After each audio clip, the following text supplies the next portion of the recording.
And instead we'll see that from one file to another pen drive, when we are moving or copy pasting video, then it says that the file is too large for the destination file system, and this happens due to your format of your drive.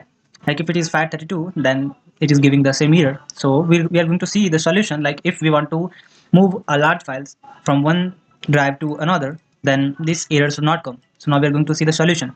For that, we'll go to this PC, then right click on that, click on manage, and it will open a prompt. And you can see here, we'll click on inside the storage, we'll click on disk management. Inside the disk management, we'll make sure that which disk we are going to do a formatting. Like for you will have to convert that particular drive. So you can do one thing: if you have some data inside that, just copy paste that data to some other drive for now, and then we'll do the format. Means everything will be formatted and the data will get erased. So make sure to copy your data. Now, right now, this is the pen drive which is in which I am pasting the video, and it is not working. So I will right click on that, and I will click on delete volume. Whatever volume, number of volume you have, right click on all the volumes and delete the volume. What it will do, it will delete all the data, delete the volume. It will show unallocated space. Now right click on that, click on new simple volume. A wizard will get open. Click on next, next, and you can assign that on what name basis, the name you want to describe that particular drive.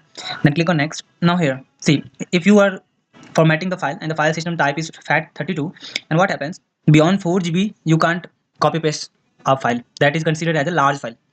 Now in the file system, you will click on the drop down, choose NTFS. In this file system, it allows any large file which you want to copy or want to move from one drive to that particular drive. And we'll click on next, then finish.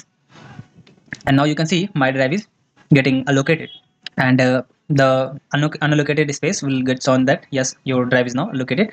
And this is my new drive, which is G. You can see new volume, healthy basis, basic data partition, and all things it is showing.